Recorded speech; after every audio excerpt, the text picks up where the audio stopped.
Walker. Here. Myers. Here. Howard. Here. Redland. Present. Thompson. Here. Please join me for the Pledge of Allegiance.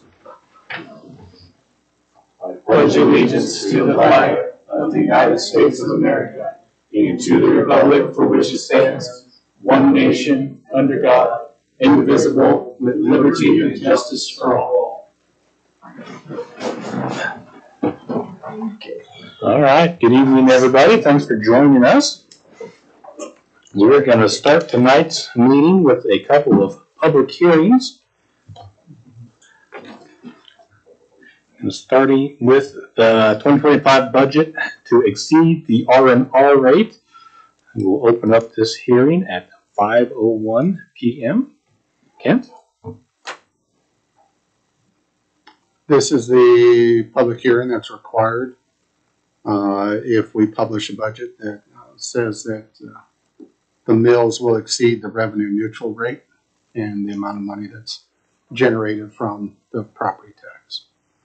And that's what this hearing is about. We published a budget for that amount because of the commission passing a resolution to that effect in July. It was published in August, a couple different times, and this is the hearing.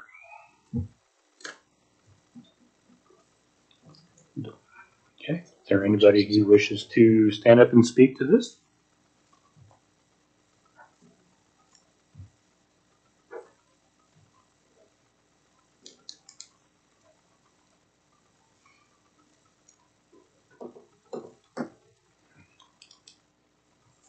Okay, if nobody has any additional comments, we will close the hearing at 5:02 p.m.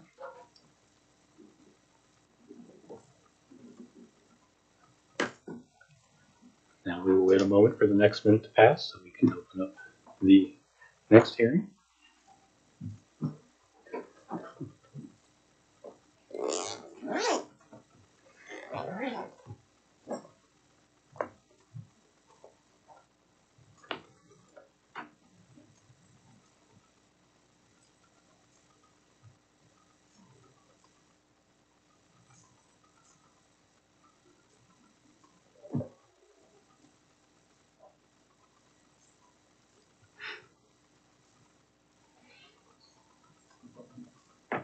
Okay, we will open up the next hearing regarding the 2025 budget at 5:03 p.m.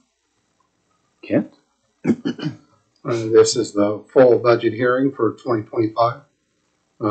We did, the commission and department heads and staff did quite a bit of work regarding this budget to get to where it's at. We did end up, and I probably should have mentioned it during the last hearing, but at 50.923 mils. That's what was published in the newspaper. The current year's rate in 2024 was 50.154 mils. So it's just going up slightly. We did have the staff and department heads worked in order from the original request. We did cut almost $500,000 from the budget to get to that point where we're at currently. The full budget will be on the city's website after it's approved.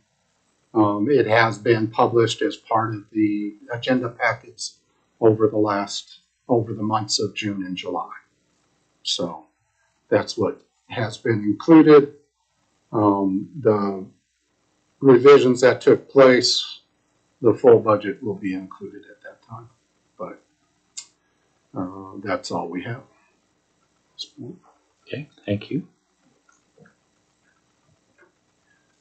Does anybody have anything they wish to add or speak about regarding the budget?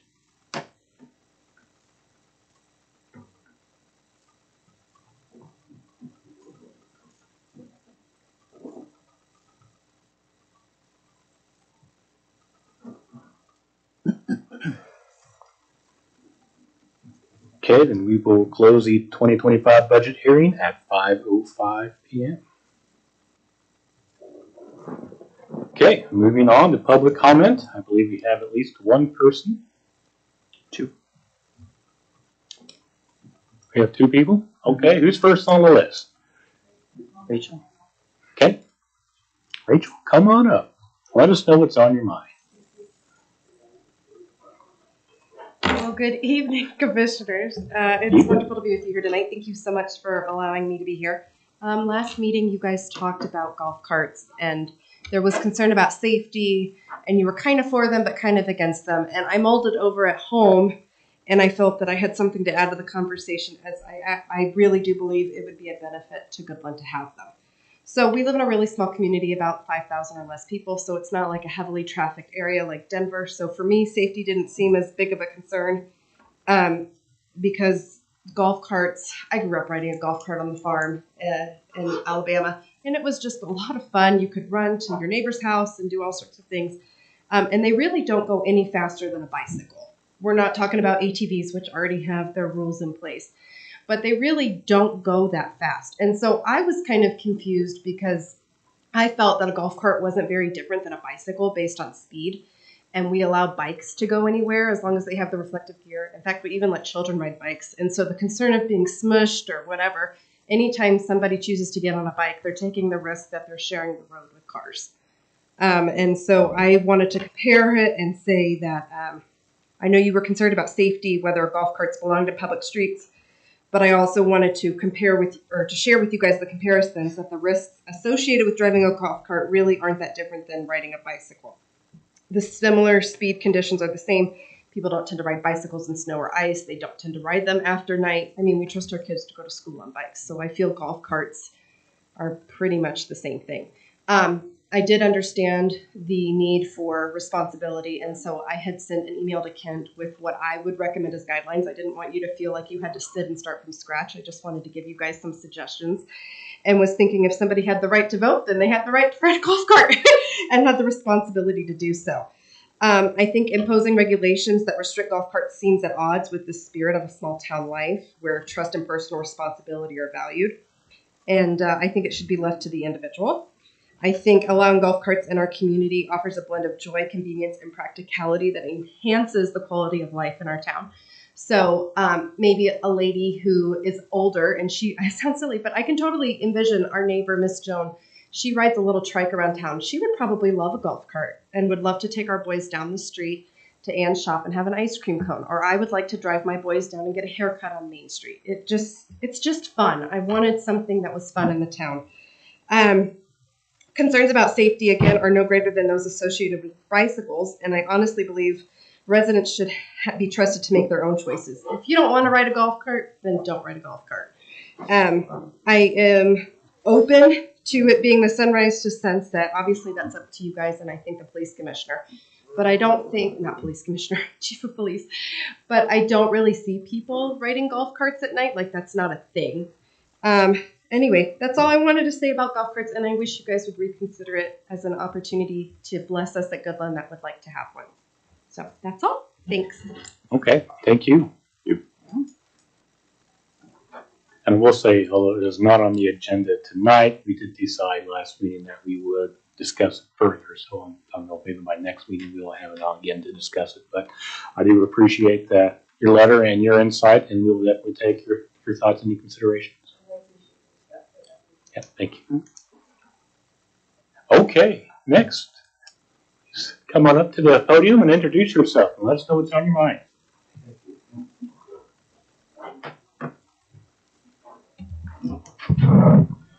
Test, test. Good evening, Goodland Mayor, Commissioners, and citizens. I am lay brother Stephen Gerard Sidlowski, and I am visiting your wonderful state of Kansas, taking a little bit of extra time. I am a pro-life speaker. I first met one of your former governors, I think it was Sam Brownback, at the Washington, D.C. March for Life Rose Dinner. After he learned what I was working on in Ohio, he encouraged me to visit your wonderful state of Kansas. And so you are the first city for me to actually visit as I travel through the interstate area of 70 and maybe even visit a few more cities between here and Missouri. I have provided all of you a wonderful Bible bookmark. Just while it's off the top of my head, I'm sorry I didn't start my timer. I would encourage, I hear you have 12 churches in this city. Boy, it would be special if you open up city council meetings with an invocation prayer. I don't know if that's ever happened in the past, but I encourage that you would consider doing that even before the Pledge of Allegiance, because it's so wonderful to get holy love and wisdom in the council chambers too, in the form of prayer with your leading pastors in the community. So where are we today in America with the sanctity of life? Your Bible bookmark shows a concept called life peace zones. If you have that in front of you, please know that concept sprouted in the Queen City of Cincinnati, Ohio. And I learned to do this in Cincinnati way back when I was doing my MBA at Xavier University. And I also did sidewalk counseling there too. But I started posing the questions, why can't citizens have the final say on this culture of death stuff? So Cincinnati taught me about city charters, taught me about neighborhoods. So a lot of my education stems from the Queen City of Cincinnati, just letting you know, okay? On the back of your Bible bookmark, you're going to notice some important stuff. Do any of you know Kirk Cameron? Mm-hmm. A great Hollywood actor and conservative guy. I met Kurt in California, Newport Beach. He encourages all of you to order the book, The American Covenant.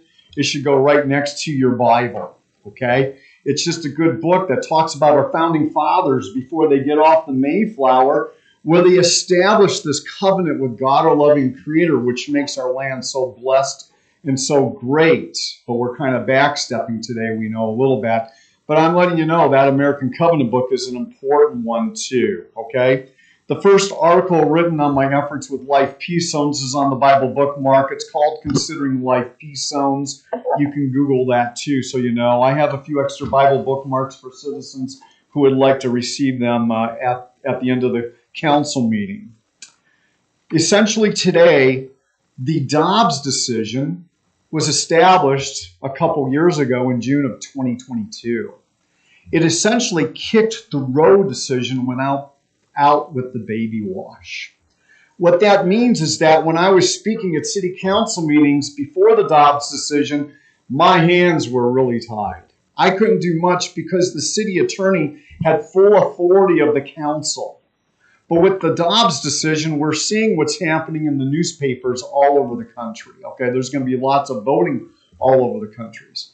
But the newspapers even fail to show that cities such as yourself, I guess you're a category 2 from what your city manager was telling me, the newspapers fail to reveal to all of us, even the citizens, that if a charter is already established in the city, or if you need to establish a city charter, we can now put personhood covenant language right in the charter, where we restore ourselves where we were before 1973.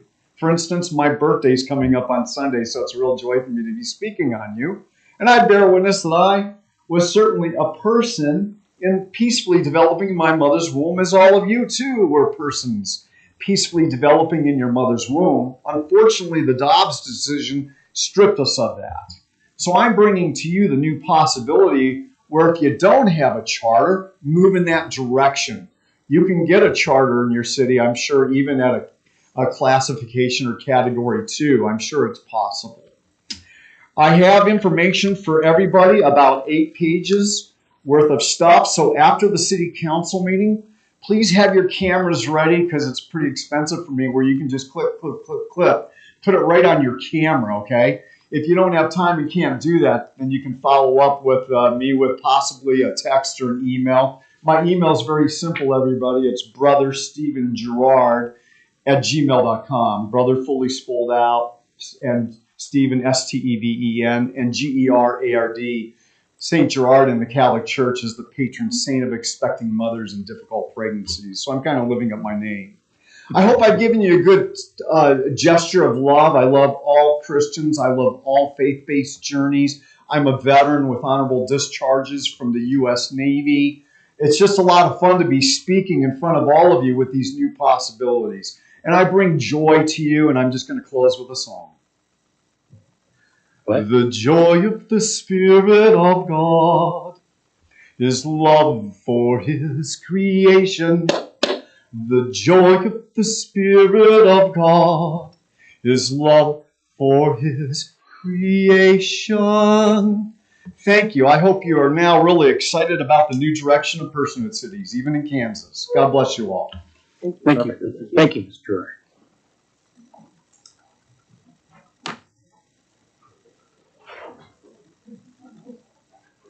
Okay, let's move on to the consent agenda.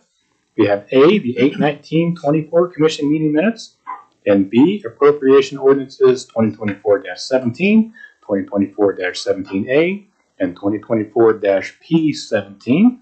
Are there any questions, comments, or concerns on those this meeting?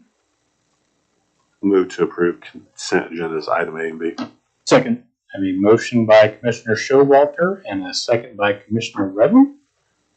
Any further discussion? Roll, please. Myers, Yes.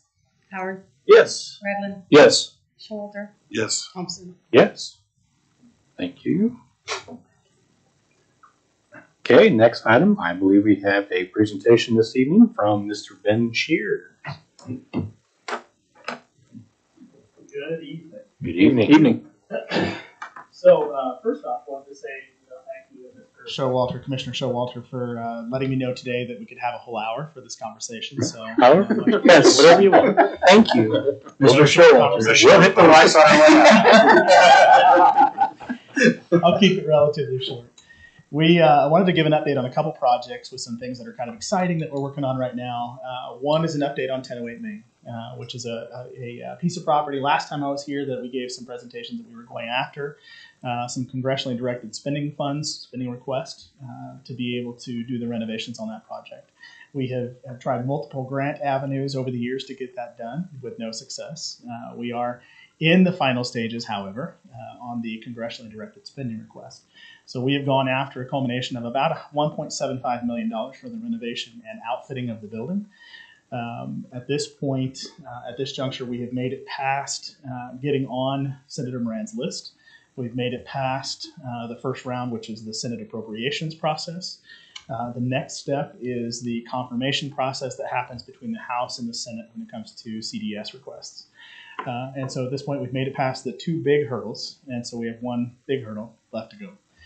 So I wanted to give you an update on that. We anticipate hearing on that particular piece of information later on in the year, probably close to the end of the year, 2024.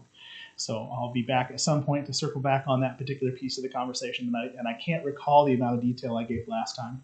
But when we had an engineer come in, a structural engineer come in and look at 1008 Main, one of the complications that at that time this indicated was it's going to be, give or take, and this would have been probably 3 years ago, probably just a touch over, would have been at that time about $750,000, give or take, to renovate the building because of some structural integrity issues that are involved in the building, being a crack from the basement foundation all the way up to the top. And so there's some significant issues there, but we wanted to have that opportunity, obviously, in working with the city in the past and securing that property.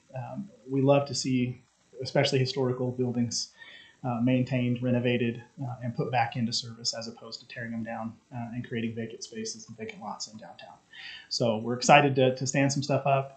Our role in that process is going to be putting in a fab lab. If you've seen different fab labs around other communities, this will be an open opportunity, an open facility for our students and the community. So particularly our second year mechanical students will be able to do some hands-on training with community members on how to use additive and subtractive manufacturing equipment, and we'll have some other kinds of equipment stuff in there for individuals to be able to use as well. So we're really excited about that, but wanted to give you an update that is progressing along really well at this stage. So I'll pause for a question on this one before I move into the next one. Wish you the best. Hope you get through that last hurdle. Thank you. Yeah. Thank you. We'll keep you updated. The next big thing we're working on, we've been working with a grant-making entity based out of the Kansas City area for the better part of a couple years, developing a relationship with them. There is a grant opportunity that has been provided this year that we're going to be turning around. It's a very tight turnaround. We were just notified, and so we've got about a 3-week turnaround to be able to get a grant proposal put in.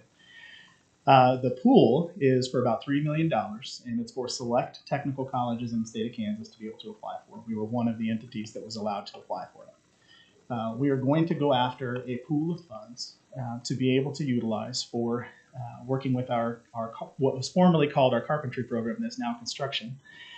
Working with our construction program to be able to get back in the process of constructing homes here in Goodland on an annual basis. So we're pretty excited about that. The pool of funds that we're going to go after within this particular grant, and this is, I would say this is revenue stream number one. So revenue stream number one is to do this through the grant. And we would then be able to work with the city to secure a lot. Speaking with city manager here, Mr. Brown, speaking with him here it was about a week ago or so. Sat down and had a conversation along with SCCD Executive Director Julissa O'Hara, talking about some of those things where we can work together on this kind of a project, because it's a special interest for SCCD as well as the college with our program, as well as the city and the community members to have more housing stock. One of the things that we're doing within the program is really focusing on passive homes. And if you're not familiar with passive homes, it's a relatively new standard. It was started in the early 2000s, comes out of Germany, and it was a residential housing standard that was created in order to address homes in extreme temperatures, or temperatures that fluctuate pretty significantly. And so we started working with how to be able to look at passive house structures within the United States. There are several states that already are doing some stuff with passive house. It's not a lower standard than what the existing standards are within construction. It's a higher standard and involves a significant amount more insulation and thicker walls. And most passive houses are constructed in such a way that you don't need to use heating air conditioning units to be able to keep them cooled off year round. We've seen some really good examples, and we've had instructors that have done training out in Colorado where there are some passive houses that are being built, quite a few that are already out in the mountains and things like that. Part of it has to do, there's a whole lot you can learn about passive houses if you just get on YouTube or online as far as the standard is concerned, but it has to do a lot, of course, with building materials, insulation, as well as the direction the house faces is significant. And so lots of things there. But what we're looking to do there is, of course, build housing stock as well as do something that differentiates our program compared to the other construction programs around the state, and have some consistency of a new home going in each year. So one of the things we wanted to tackle, and a couple things I'll kind of address, we've done some housing projects in the state or in the community in the past. Mm-hmm. One of those was up, I think it was Wyoming, I recall, up in that neck of the woods. And we had a couple of houses that we worked on up in that area. That project, I joke with Mr. Showalter, I use BB on occasion at the college, and that's before Ben. That project, those projects were begun before I got here. And one of the challenges that we had going into those projects when we started tackling the second home was, at that stage of the game, it was far too big of a house for far too few students. What we're looking at doing in this stage of the game is a home that's about a 2-bedroom, 2-bath, something that's on a give or take anywhere between 750 to 900 square feet, so a smaller home, as the first passive house that we build. And we kind of want to stair step this over the course of 3 years. The grant is a multi-year spend out. So this would be the first grant, or this would be the first house. Construct that home, sell the home. Those funds that are existing on the sale of the home go back into the pool to be able to continue to build a home. So it's a self-sustaining grant instead of a grant where it's just strictly expendable, which we think will actually really appeal to the grant holders or the grant givers, providers. So that's kind of what we're looking at least at this stage of the game.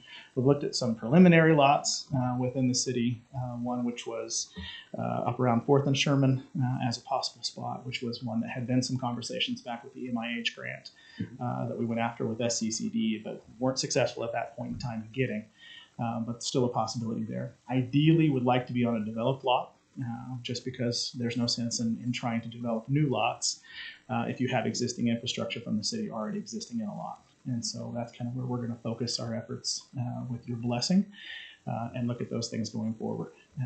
The second pool of funds, and just to kind of express a little bit as far as our commitment to this process, even if we do not get the grant, if our grant makers decide, well, this really isn't what we want to do, we have some funds that we've secured through the state of Kansas through some lobbying efforts over the last 2 years, which is called a base operating grant, which has allowed the college to be able to secure about $1.5 million per year last year and this year that we have been blessed to be able to put directly into programs for curricular development for specifically technology and equipment in our programs. This would be the seed pool. And so if the first grant doesn't come through, we will leverage these funds to be able to stand up the first house. So questions on any of that while I pause for a breath? What's the size of the construction department this year? How many So we students? are, I'm trying to think of our final enrollment numbers now. First year, second year, we're probably pushing 16, 17 kids total. Yeah. Oh. Yeah. So I know when I went a through little over double where we were. I know when I went through carpentry, we had 5 students and we built 513 Washington Street Yes. in a year. Yeah. 1 year. Yeah. 5 of us. And I will say this, I think the challenge, Commissioner Howard, is the difference between then and now is that the Higher Learning Commission requires that we take a particular amount of time out of the construction process for general education classes. And I don't want to speak badly of those because my wife is one of the general education instructors. But it does take out a considerable amount of time out of the classroom and off of projects. And so having those numbers now is a good thing. So these houses, would they be classified like a zip house? I'm not familiar with the zip house, but these would be standard wood construction, standard stick construction homes. A zip house is a panel house. It comes in panels. It is set and it is high efficiency and hardly any utilities. No, we're not bringing in anything as far as pre-constructed stuff, prefabricated pieces. Board by board. Our goal is really because it's really important for us, as it was when you were in the Right. program, to teach our students everything from framing to finish. They need to know the full scope. And so our goal really is to try to stand up one full construction a year. I think it's a great project. Yeah. Good idea. There was 2 things that when Ben and I and Jaleesa were talking about this, one thing the college was looking for is a letter of support for the grant application itself. And then also, if there would be, and to me initially, the thought was, and to be able to talk with Jake about it, but the same type of thing we did regarding the child care thing, where it's in the event that the grant succeeds, we'll move forward with the MOU. But it's an MOU that says those type of things. But then if it doesn't succeed, then it just waits for the next thing that's available. And if that on initial take, and then the approval for that type of thing would be at a subsequent meeting. It wouldn't be needed for this initially, but to say that it's in process. But then you guys could consider it at a meeting or 2 from now. I would be more than happy to sign a letter of support for this project. I mean, housing has been a big discussion of ours for the last year at least, and trying to find ways to improve housing and build housing. And this would be a great opportunity to continue along that path. So I would be all in favor for that. And as far as, finding the right lot, we got a few out there. We don't have a lot of them, but there's a few out there to choose from. And I think I'd be pretty open to whatever we felt best suited the needs to help you out there. Yes. Agreed. Yep. And I think we'll work with Kent to be very specific about the type of house, the size of house, the value of the house in the particular neighborhoods. Because obviously you want something that will uplift, but you also don't want sizes and scopes that bring down the house values either. So we'll work on that very specifically with Kent. My last comment, and then I'll yield the floor here, is I've got invitations, of course, that I dropped up on your desk there September 10th. In case you hadn't noticed this, since the last time I was up here, we have changed some colors on campus. Just a few. And so we're excited on September 10th in the evening there. We'll have our community launch event. Yeah, and it is open to the community. It starts at 5 o'clock. It'll be over on the Looters soccer field. Right next to our gym. And so if you get a chance, come out. We'd encourage everybody to come out and be a part of that. We're going to have entertainment and activities and all kinds of things for all ages. So we'll have bounce houses out there for Chief Earhart. And then anywhere and everywhere between. So any age, any activity, we'll have some live music going on that night. And we'll also have some food available. So we'll be feeding the community as well. We really want a good showing. We'll have 3 college presidents, myself, President Burke from North Central, and Fort Hays State's president, Dr. Mason, will be in as well. So we're excited to have everybody here and just celebrate this change and bringing together of all of us under one banner. So, All right. Very good. thank you very much. Thank you. Thank you.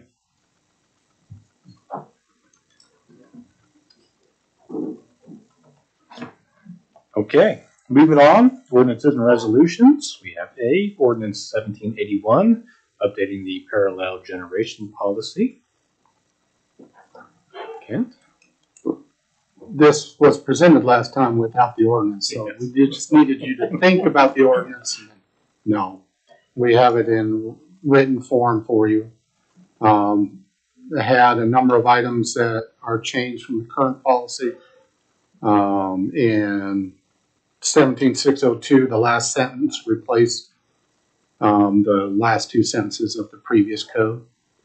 In 603, section 17603, it kept subsections A and B, but it added subsections C, D, E, and F.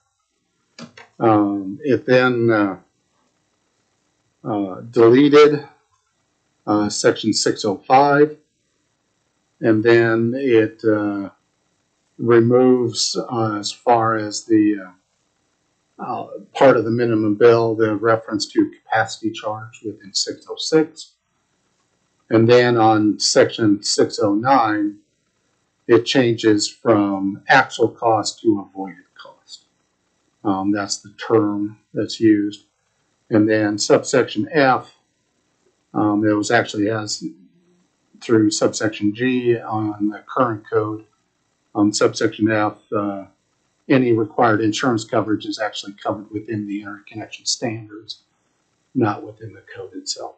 So those are the changes to the current code that are a result of rewriting this ordinance.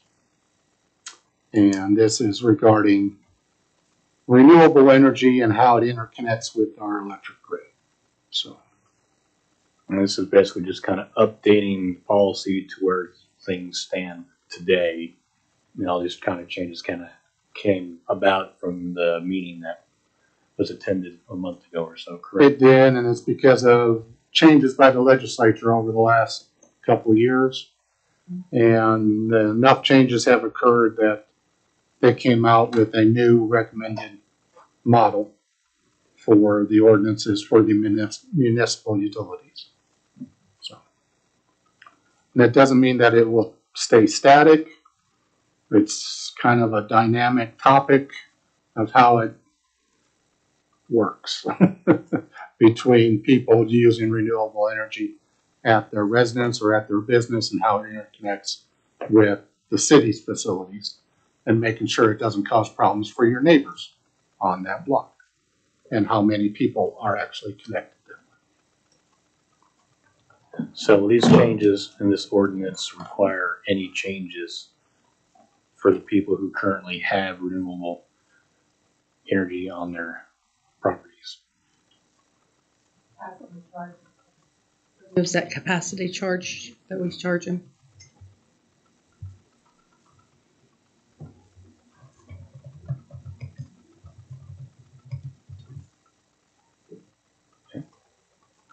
So there's a slight change in billing, Mm-hmm. but it's actually to their benefit. Well, anytime you're removing a charge, that's great for everyone. I'll make a motion to approve ordinance number 1781. A motion by Commissioner Redland, Second. second by Commissioner Myers. Any further discussion? Roll, please. Howard. Yes. Showalter. Yes. Redlin. Yes. Myers. Yes. Thompson. Yes. Okay, moving on to Resolution 1643 regarding the transfer title and ownership of city fire vehicles to Sherman County. Ken? This is a resolution. This is a result of the joint city-county commission meeting. There was discussion about transferring the city fire vehicles to Fire District 1, basically. And to their, so that they can title the vehicles in the name of Sherman County Fire District 1. There's 7 vehicles listed there.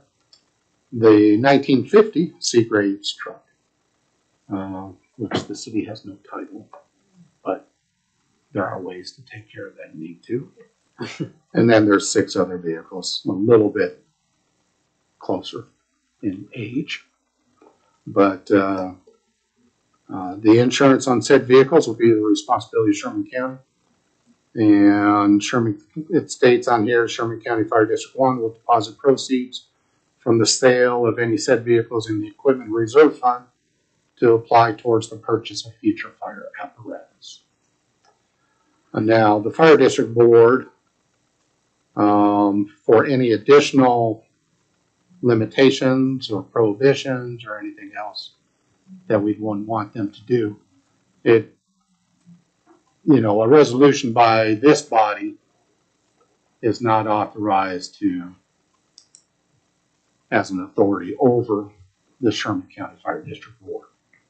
They would have to come from their board and from our request if we wanted any additional limitations or prohibitions regarding the vehicles.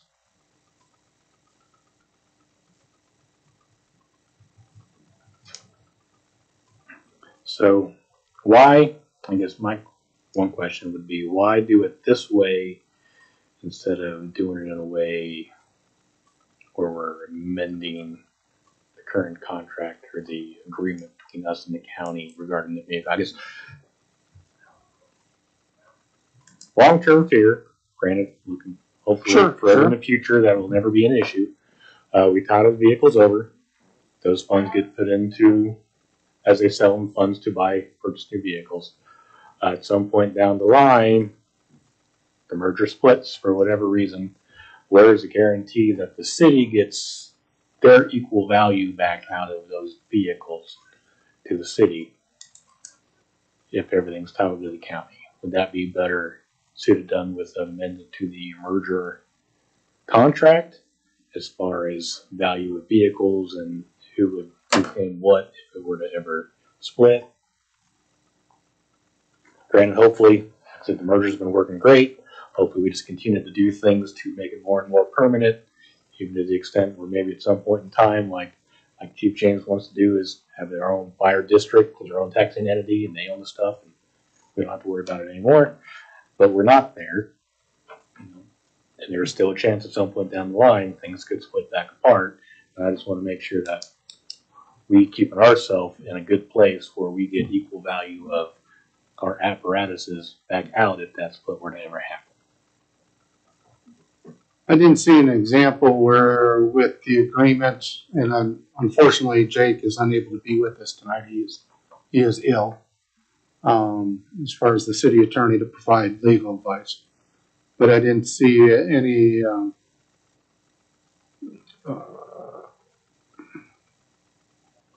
didn't see the opportunity to provide that and I think that was kind of the hang up during the original merger talks, as far as what is the value you place on it and how does that value change over time, or is it just a static value for what it is now? And that's why it was kind of left alone regarding the vehicles during the original merger agreement. From what I understand, I wasn't there at the time when it was being discussed. I don't have an additional answer to that regarding an amendment to the agreement between the city and the county. This is more working with the Fire District Board. It's involving the county as far as the titling as well. Mm-hmm. But it just didn't happen that way as far as a proposal to you. Yeah.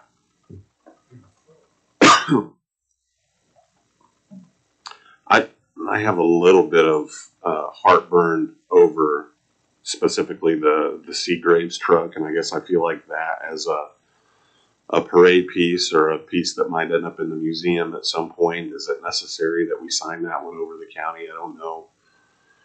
I guess I feel like I'd rather keep that at our house or under our guys, I guess, than turn that over. I don't know. Because it's not being used. Yeah, it's not driven anywhere, but I don't know, Mary, does that create more paperwork problems for you if they have to have somebody drive it in a parade? I don't know. It just seems to me like that's adequate insurance. Yeah. So. And it's insured, so. Yep. I don't know. I guess I feel like if we were gonna, I mean, I'm all right with the rest of this. I just feel like the C grades, I feel like ought to stay with us. But Any other thoughts or comments? No, mulling over your point.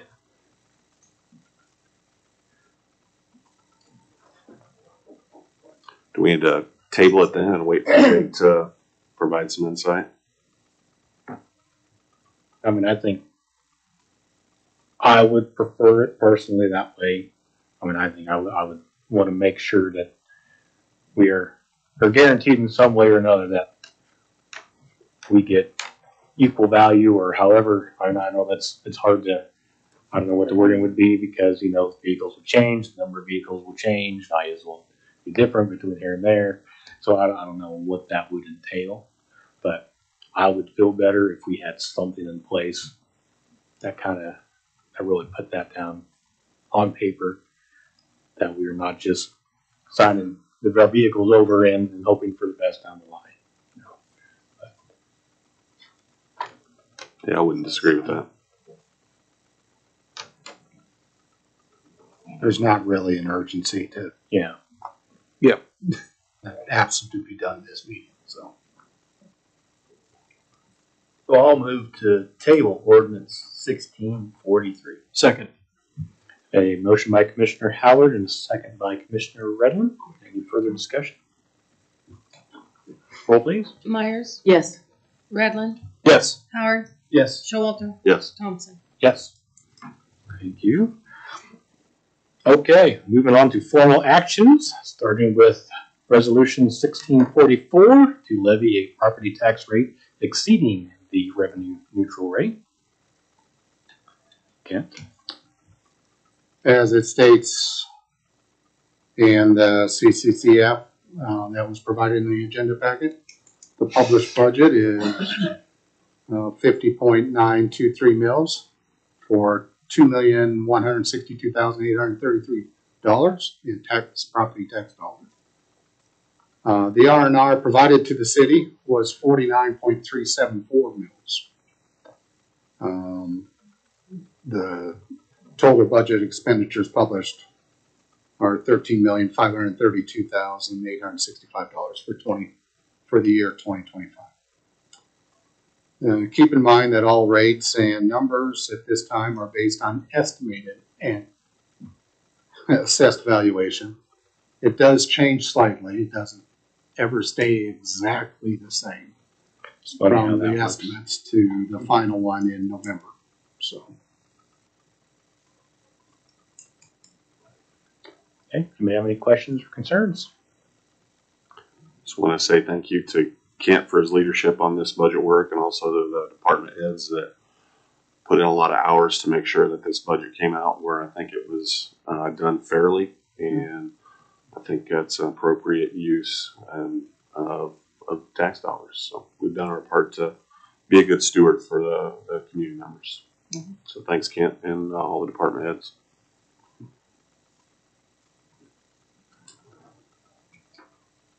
Okay, well, I will make a motion to approve Resolution 1644. Second. Second by Commissioner Redland. Any further discussion? Roll, please. Howard, Yes. Redland, Yes. Myers, Yes. Showalter, Yes. Thompson. Yes. Okay, item B is the approval of the 2025 budget. Kent? And this is just a formal motion to say that you approve the budget as presented. And we did not put the full budget in it would have added 139 pages to your agenda packet. So we did not do that, although it had been included in your budgets and you have a physical copy. As Mary and staff had replaced the pages within your budget with the revised numbers.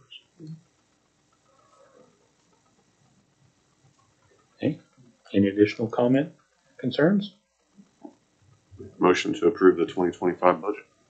A motion by Commissioner Showalter, Second. second by Commissioner Howard. Any further discussion? Roll please. Redmond, Yes. Howard, Yes. Myers, Yes. Showalter, Yes. Thompson. Yes. Thank you, everybody. Okay, item C, the renewal of the Goodland Gun Club lease on city property.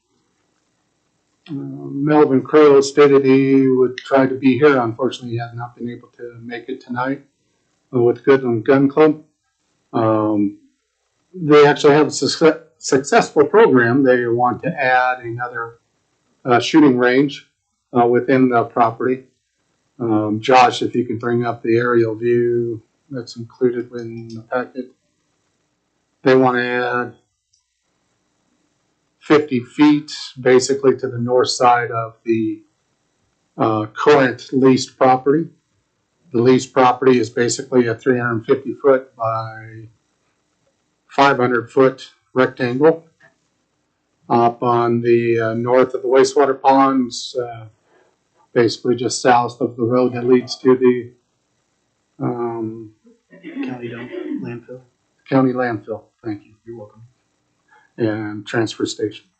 And this would extend it to make it a 400 foot by 500 foot rectangle and allow them to place another shooting range basically to the north side of the building,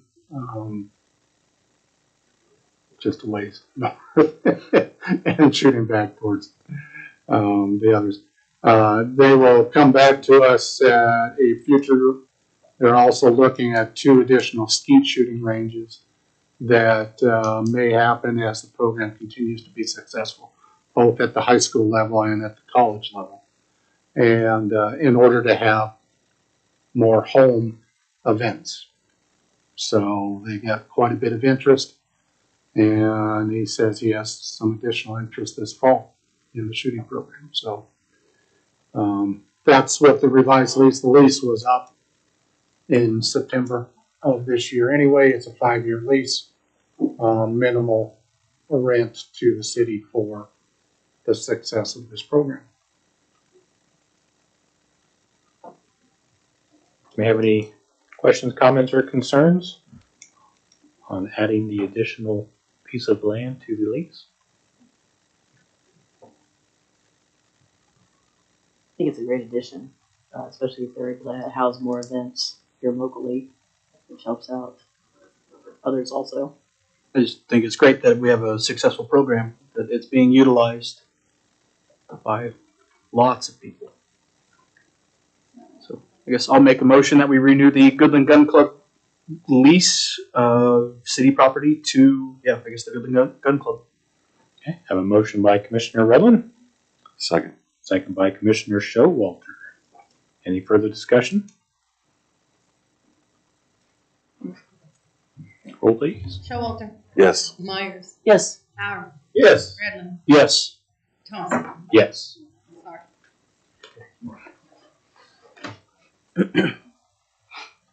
Okay, move on to D, the voltage regulatory control. SCADA. SCADA. That's what we call it. SCADA. Electric Department purchase. Dustin came and brought this issue. And this is a result of their inspection of the situation that has just occurred recently with the regulators. And actually, Dustin is off refereeing in Brewster tonight, so since our meeting's on Tuesday night instead of Monday night because of the holiday. And actually, our Chris Douglas, sorry. My phone was something. Asked Dustin to have Chris here to explain it with the better terms than I can, as far as what they've looked into and what they've seen as a solution that would allow them to have more control over the situation than they've had. Sure. Yep, come on up, please. Thank you. Yeah, so I'm not sure. So when it was somewhere between 2014 and 16 when the new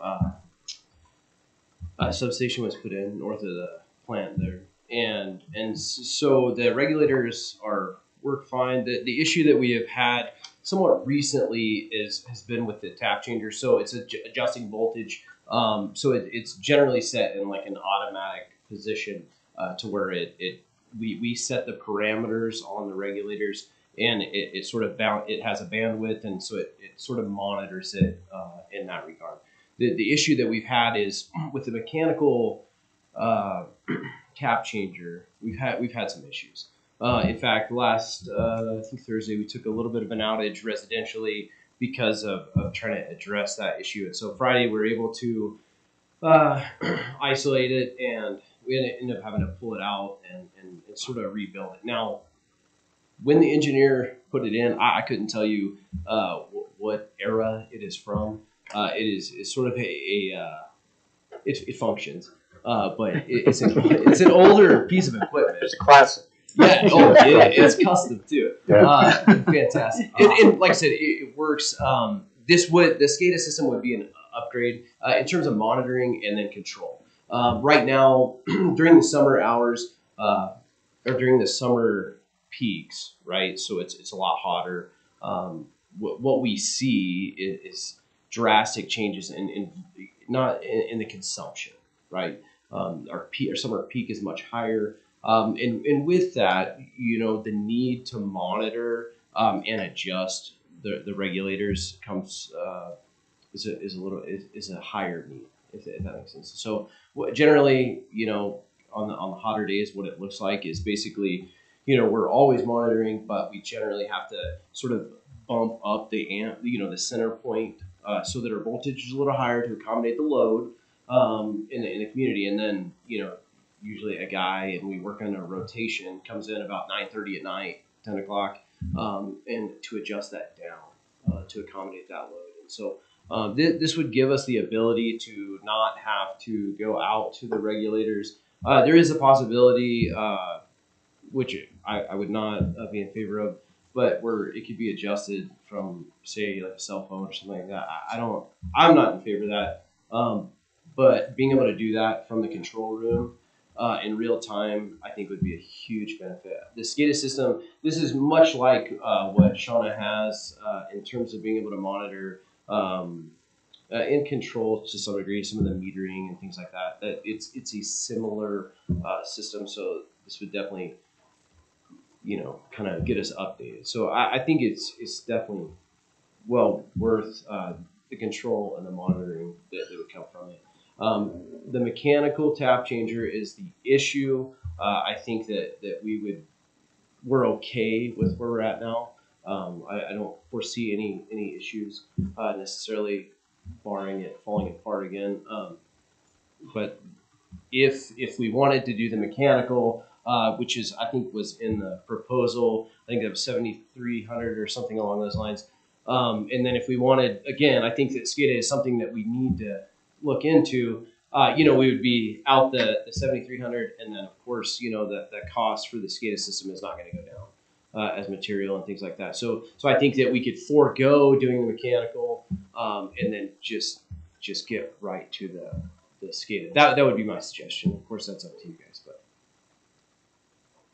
It became a bigger ticket cost because I asked Dustin to ask KMEA Mid-States for an actual quote rather than just an email and an actual part of it. Now this Mid-States has worked on a number of issues regarding this part of the program, or part of the structure.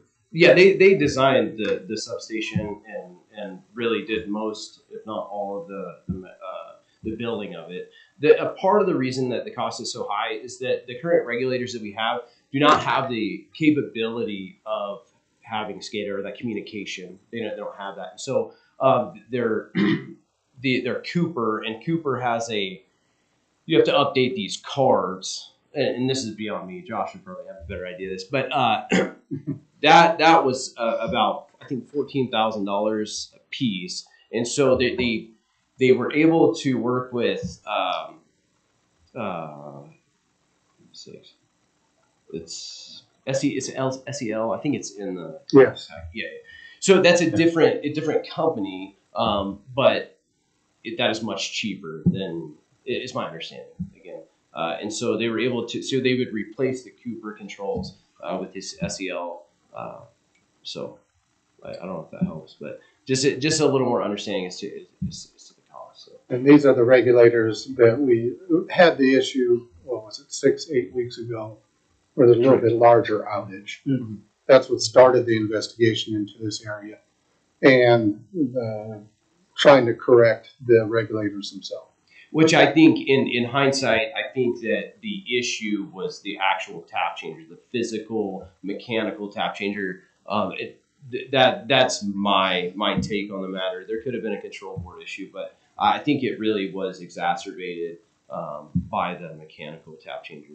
Because I think that what happened, and again, in hindsight, I think it actually got stuck in a tap up situation, and it didn't allow the automatic to work, that automatic position. So, and again, that's in hindsight now, because it was functioning, which, to be honest, I have no idea how it was. So there was a pin. I digress. So anyway, yeah, we learned some things. So. There you go. But the connection to the SCADA would be for all three regulators, because it comes in. This is basically the jump down from the 13.8 to the 2400. 2400. I mean, there's a lot of possibilities and potentials with this SCADA. I mean, in terms of monitoring, there are a lot of much bigger facilities that's how they govern everything is via SCADA, and they can monitor in real time, different substations and feeders and all of that stuff as far as voltage regulation and just different things. So I'm not saying we're moving there, but man, that would be cool as far as being able to monitor and manage our system in that regard. But you as a city already do have a SCADA system with your water network, big water system, so the water treatment plant you guys monitor, flow rates, things like that, and wells, and yield control on and off. And we do with the loops, the 13.8 loops, like the South Loop, that for out by the highway and all that, interstate rather, that is on the SCADA. So we can disable, so a matter of safety, we can disable like a recloser if we know that linemen are working on that service, we can disable the recloser just in case for whatever reason, it sensed a situation where it would want to close. We have the ability to, shut that off. So the proposal is basically adding additional things to the SCADA. We already have the SCADA in place. This adds additional equipment so we can have additional section of this system under SCADA, under that system that we can look at. So in a matter of 2 weeks, that price sure jumped up an awful lot, didn't it? It did. And but it's an actual quote rather than just an estimate. The original estimate was $21,000, and the 21,700, and then they have it at 42,000 on the actual quote. Yeah. I mean, it's still assumption. Yeah, it still says it's an estimated amount, and they would bill, their. So if we locked it in, this would be the time price. and material basis, so it's not an actual quote. It's still a rough estimate. But go ahead, sorry. You're fine. I was just gonna say, like, if we lock this in, like, if whatever price that it finally aligns to, is that the price we lock it in for right now, or does it have the potential to go up back in 2025 when we get the materials for this project? My confirmation with that, I don't know if you had received anything different.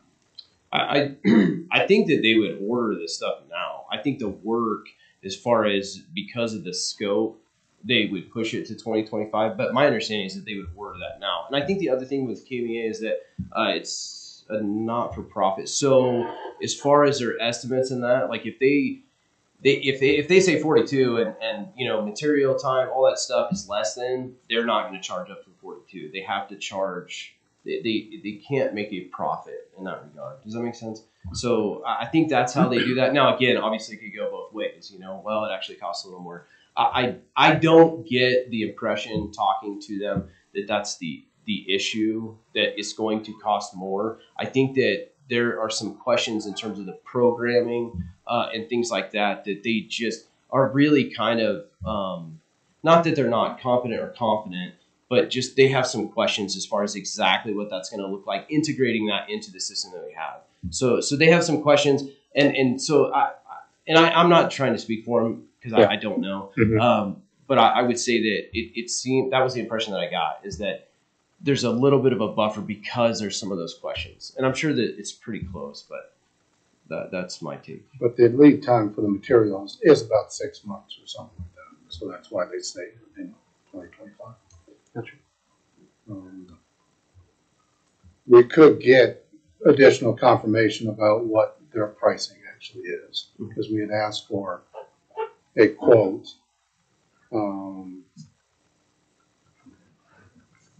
Yeah, I mean, Is that that's the just, maximum amount?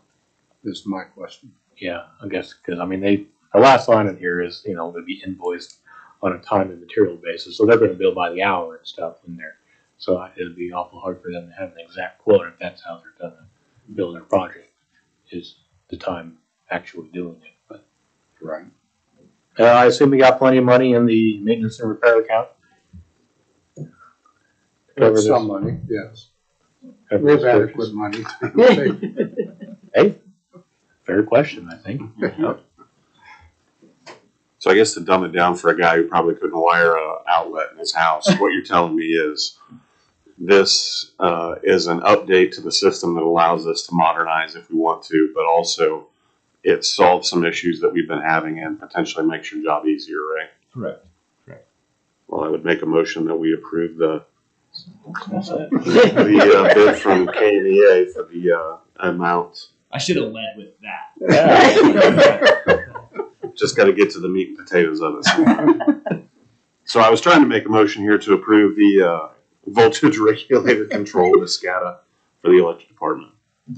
Second. For the amount of $42,000. For the amount of, well, hopefully the amount of 42,000. Do we need to not to exceed $42,000? I like that. Yeah.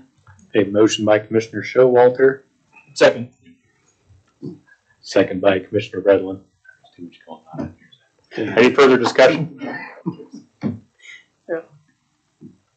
Roll, please. Howard, Yes. Myers, Yes. Redlin, Yes. Showalter, Yes. Thompson. Yes. Thank you, Chris. Thanks, Chris. Thank you. Yes, thank you. Okay, E, an update on 1526 Caldwell. Okay, come on up.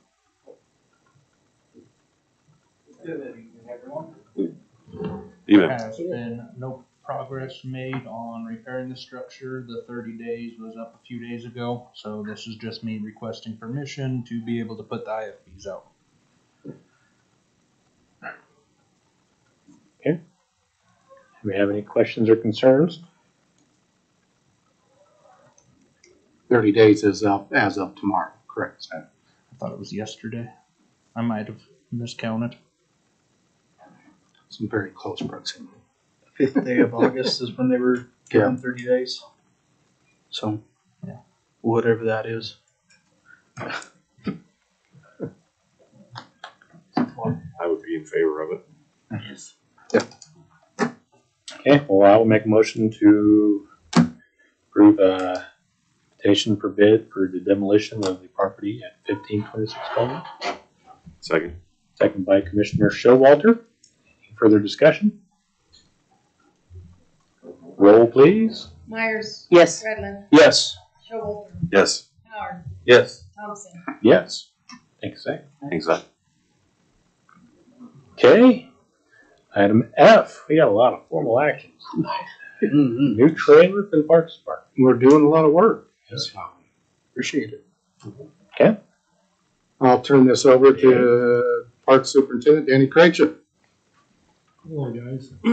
Oh, Dan. I'm asking for permission to purchase a trailer. We've got a need for a trailer, and I've had the money set back for a while. Kenton has a big trailer that I borrow once in a while, but I have to borrow his truck also, where it's a 1-ton. This is a medium-sized trailer, and basically our need would be about 10% of our mowing a week is about 1,000 pounds of grass clippings we haul to the landfill every week. And right now the guys are doing in the rollout dumpsters, and trailer with a dump would be a lot safer way of doing the grass clipping so someone don't hurt their back. Those containers are over 100 pounds apiece. Mm-hmm. And that's kind of how the school district does it, that trailer that they pull around their grass clippings. And it's a 6 foot wide, 12 foot long trailer. And it is a heavier version. It's got the 5,200 pound axles, the 6 bolt wheels. And I would purchase the additional net that goes over it, because you're supposed to have stuff covered when you go to the landfill to keep from blowing out. This trailer also, we could use it on. We have the fall high school cleanup coming up. It'd work good for the leaves to help them out. We could use it in the spring for our citywide cleanup. Be an extra vehicle to haul some stuff in that, and then it'd also be handy for us to set at the shop when we have a windstorm or something and have some tree branches go down. Instead of running 1 or 2 tree branches out to the dump, we could just haul them to the shop and fill that trailer. And once that trailer's full, then we could make a worthwhile trip to the landfill. And then also, I would use this trailer to go get fertilizer every year in the fall to get our fertilizer. So I have a lot of uses for this trailer. I've just been kind of putting it off, but the need's getting more and more. And like I say, I've had the money set back for equipment or a trailer. So that's kind of what I've got in mind. And this trailer I would be purchased from Hitchcock's. I've called around to a competitor, an out of town competitor, and they wanted $1,000 more for the same specs on the trailer. So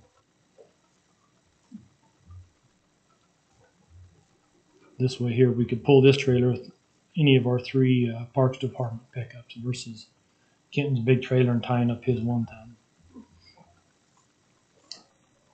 Okay, so we're looking at the cost of the trailer being $8,900, and then that for an additional $350. So $9,250 is what we're looking at total price wise. Yeah, for that tarp kit. It's a net. It's actually a net that keeps your tree branches or your grass clippings or leaves from blowing out. It's a roll out net. How much sounds to me like it'd be a good purchase, and it is a need. I think it would be a lot nicer, a lot easier for everybody, especially doing mowing, to be able to use the trailer. If somebody ended up with a back injury, it would probably seem worthwhile purchase. Well, I would make a motion to purchase the trailer from Hitchcock's in the netting in the amount not to exceed $9,250. Second. A motion by Commissioner Showalter and a second by Commissioner Redlin. Any further discussion? No. Roll please. Redlin. Yes. Howard. Yes. Myers. Yes. Showalter. Yes. Thompson. Yes. Thank you.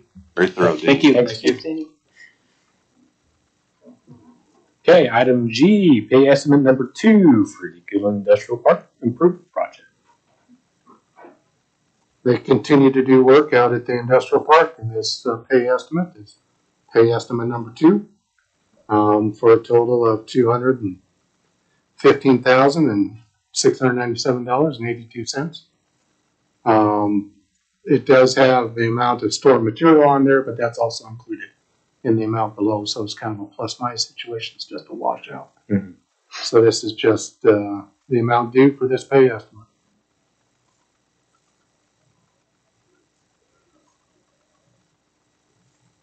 Okay, I'll make a motion to approve pay estimate number 2 for a total of $215,697.82. Second. Second by Commissioner Redlin. Any further discussion? Roll please. Showalter. Yes. Myers. Yes. Howard. Yes. Redlin. Yes. Thompson. Yes. Okay, and the last item under formal actions, pay estimate number 1 for the airport seal and paint project. Okay. Well, they've been working out there for 3 weeks, 4 weeks. at the airport, and they've been doing awful lot of sealing. This is pay estimate number 1 from American Pavement Solutions Incorporated for $280,000, $280,378.99, and they were actually able to do about 30,000 lineal feet additional in cracks. That was mentioned when the bid was originally received, that the bid was at such a price that it would allow us to do additional lineal feet of cracks if need be. So there was obviously more that needed to be done, because it went from about 60,000 lineal feet to over 90,000 lineal feet. The grant is paying for 90% of it. Yep. It's a KDOT aviation grant, so it's 90/10. Andrew, did I miss anything?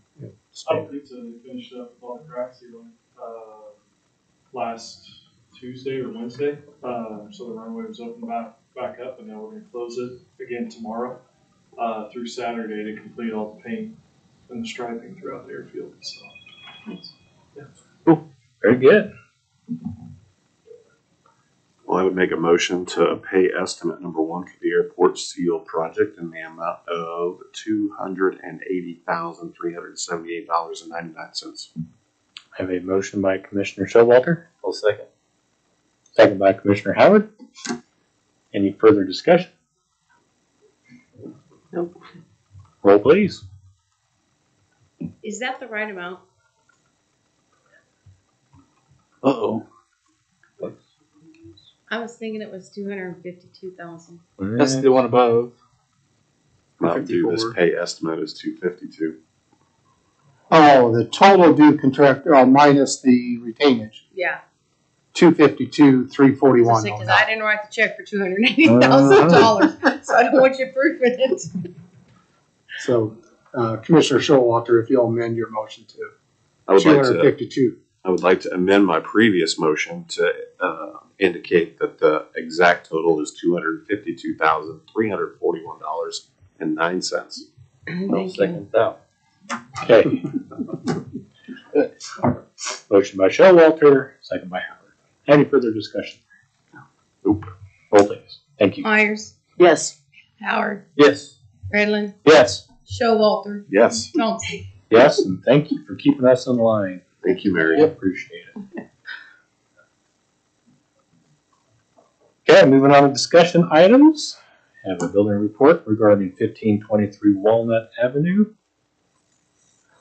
Zach? Hello again. Hello. So on the 26th of August, I was called to 1523 Walnut by our police chief. And upon inspecting it, I did not feel it was safe for anybody to be living in. The owner was there, her daughter, as well as the granddaughter. The daughter that lives out of state has been in contact with me, as well as her son, and they are actually in town working on cleaning it out right now. That way it's halfway livable. I told them no one is to be living in there until I give the okay on it. They did get a 45-day notice to have everything cleaned up. That would put it on October 11th. And if it's not cleaned and habitable by that point, I will bring it back in front of you to move forward in the process of making it livable. The actual structure itself is not in bad enough shape to condemn this house and tear it down. I do know that they were working on it before I showed up for the commission meeting. They were there. Yeah, I met with the grandson that lives out of state this afternoon as well. So they are making progress on it. He didn't know whether or not they would fix it up and sell it and or just strip it clear down to the bare bones of it and then sell it that way. But it sounds like they're looking at selling it, not keeping it. And the people who were staying there have somewhere else to stay. Yes, that was my first question to them. So the owner of the house and the granddaughter are living with family in Colby right now, and then the daughter has other means of living space, housing. Okay, well, I mean, it's unfortunate to see, but it's glad to hear that they're taking it seriously, it sounds like, and are getting there, and we're gonna get it cleaned up. That is all. Any questions? Zach. I just, since you're here, just in my mind, and I probably isn't the time, but what brought me the property at 14th and Cherry? 14th and Cherry that was bought. So You house you that sits mean back. what is it? Oh, we had- 1319 Cherry Avenue on the corner What's there. going on there with that? We're still waiting to find out if the owner is going to make it out of the hospital or not, but that one is on my list to come up next after this one. Okay, thank you. Okay, item B on the discussion items is the 8th Street project. Andrew, come on up. Well, what questions did you come up with? What about a roundabout? Listen, hey, it's the safest means of transportation through an intersection, so I'd be all for that. But we live in Western Kansas, and we know that doesn't fly. So, Straight lines. straight lines. Those are nice. Easy to draw. So, I don't have a great way to depict to you what the difference between 45 feet and 36 feet is, or 50 feet and 36 feet. The best I can say is go check out 17th Street. Go check out 2nd Street. Go check out what we're doing right now out at the industrial park. That's all 36 feet wide. What's 14th Street like between Caldwell and Cherry? 11, 12, 13. You're talking the one we just redid here a few years ago? Yep. That street goes. This one 14th here? goes back over to that we redid. The rest of them to the. Do my best main. to tell you here. That one's probably right at about, well, that one's a little skinnier. That one's probably 32 feet wide. So it's tighter by a couple of feet. About the best way I can show you on an aerial view of kind of what the plan was when things were drawn out. So this is the entrance onto 27. There really isn't much change to pavement width there, just because there's not a lot of room with ditches. It'd take quite a bit of reconstruction. I don't think there's a reason to need to widen that one out as much. But right here you can see we would start, if we did 36 foot, we would jog things in right here, which is right by the county shop. The county shop's right here. So run 36 feet wide all the way down 8th Street until we hit Main, and even there at Main, we would choke 8th Street down to 36 feet wide. And it would stay that way until we got clear over to right in front of Casey's, the Caldwell intersection. We really probably wouldn't reconstruct anything there or change anything there other than widen things back out to where there's something existing. So same thing here, choking it down, going east on 8th Street to Cherry Street, and then leaving it the same width over here to match existing. So what I tried my best to do to draw is just to show you kind of the red lines. So for example, this is in the 50-foot wide section. This line here and this line here would be the existing back of curb, if you can see that very well at all. Mm-hmm. So you can see there, I mean, this would be a planned 5-foot separation between this and the sidewalk, and then another 5 foot of sidewalk. So, I mean, there's 8 or so feet there, 6 feet here. And again, this is all just off of Google Maps, so I'm not saying we would move anything up, 8 feet from one side and 6 feet from the other side. It's going to depend on the survey, kind of where the center line actually falls, but just knowing it's an overall difference of 14 feet or 9 feet if we did 36 feet, or going back with what's there existing, whatever you guys would prefer, I think. So, Yeah, I guess you guys have any questions on any of this? I can maybe go to another section. I don't know here. Outside of Kansas. So again, this would be the back of curb. This is the back of curb. And then these would be like the proposed back of curbs on the 36-foot wide. So again, 5 feet or so on each side. So, oops. And that's to put sidewalks in on both sides, correct? Yes, that was the original idea, was to put sidewalks on both sides. And again, if you guys think differently there, design wise, I mean, cost savings wise, obviously it would be better to have just one sidewalk, but design wise, I don't think it's going to affect anything either way. So I know we talked about things you were concerned about, had questions about, maybe dressing it up a little bit more. Mayor, I know you talked about that. Did you guys have any ideas, additions, things of that sort?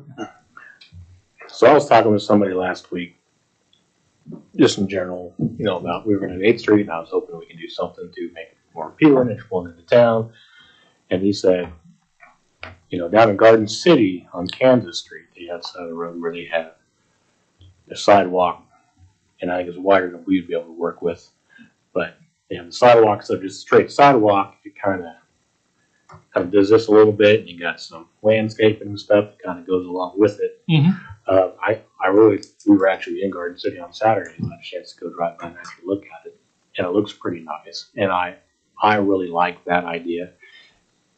And I don't know if we could incorporate that if we did the narrower street, 36, you could incorporate, instead of that extra width being a yard for people, use that extra space to, on one side or another, maybe do something along that lines to just make it a little nicer, make it appealing, make it nice for people to walk down the street, not just, just a concrete street with concrete sidewalks and as you're just going into town. I really want to do something with it to make it a little nicer if we can. So that was just, I've kind of tried to think of some different ideas and different things, and honestly, that was kind of looked like maybe it looked really nice and maybe one easier to kind of maybe try to implement something like that. There was a recommendation that was brought up to me about, decorative lighting, things of that sort, different lighting than just the, I think, steel with chrome painted poles that we have out there, but something that's a little bit more decorative. Of course, those come with a higher price tag, but it's something that does make the street look a lot more appealing and a little more scenic, things of that sort. And since somebody had brought it up, I just thought I would pull up just a couple of examples of what we have done in the past. And this would be something fairly similar. So there's something similar to what I was thinking when the idea was brought up. So you'd have a Cobra head style light up high, 18 or 20 feet, something high enough that it's not going to cause issues with any type of truck traffic coming through. But then on the back side, having some kind of shielded light, because you will have residents all the way along this, and something to light the path or the sidewalk like you discussed. But then also something to put banners on the backside. So again, those come with a higher price tag because they are nicer, they're decorative, but it is something that we've done in the past in order to dress things up, more on streetscape type projects. So there's that one, and then there's another one that was fairly similar. It's got more of an open light here. I wouldn't want to do that in residential areas. Just that way we're not putting off a ton of light on people's houses. Yeah. Yeah, I do like those bulbs. Those are nice. So they are expensive. They got brought up to me. Dustin's got a couple of manufacturers we can check on just to see really what those prices are, and then also see on those Cobra headlights up top, because we can play with the direction that those things shoot and their projection, see what kind of spacing it would take and the amount of cost it would take to incorporate something like that.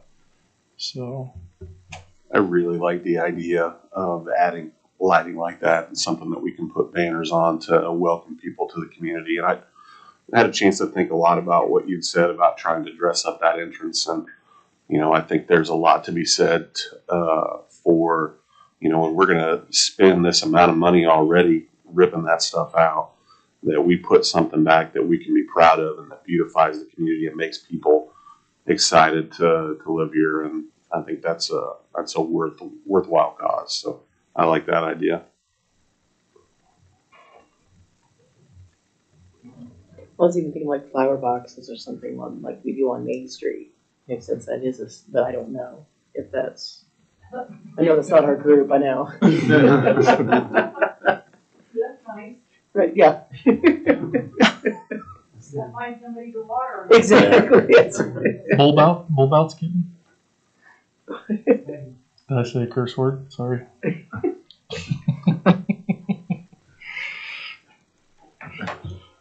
Yeah, I think with any of these projects, I think we need to put some effort and thought into how do we beautify the area? How do we make it something that we can all be proud of? I do like your idea though about hanging banners on something like that.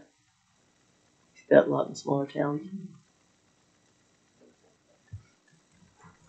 Yeah, I mean, I think my preference would be, keeping the wider streets, but having the driving area be like smaller, 36 foot wide or whatever. But then, like I said, utilize that extra space for something nice. True. Whether it be like the sidewalks and bushes and lights or something else along that lines. But so I do think it's important that we incorporate some sort of design into this main street, while we're doing this project that people can enjoy for decades to come. Mm-hmm. Now, with something a little wider, I mean, we can put costs together for it too. Something a little wider, obviously, it's going to add cost. So I don't know if that's something that affects your thoughts on, and maybe the cost will help determine that on. Do we want to go more 8 foot wide and do a type of trail then, on something like that versus just a standard 5 foot wide path, but still have something on the other side, with it, or concentrate dollars and focus on something that's 8 foot wide. So something, again, we can put costs to and help you guys, assist you guys in making that decision. I like the idea of the light poles and everything. Those would really dress things up. My problem is with the narrower street. If you got one vehicle, probably won't ever happen there on there because it doesn't happen as much on that street. You get vehicle parked on one side and the other side, a 36-foot street. Somebody's coming with a dually or semi, and you watch the smaller streets around town that are about the same size. You meet somebody, one person almost stops because they're afraid to drive through there on a narrower street. Mm-hmm.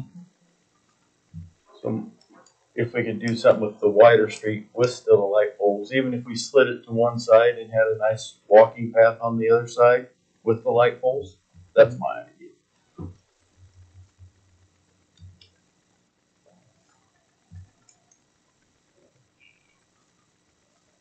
Clear as mud, right?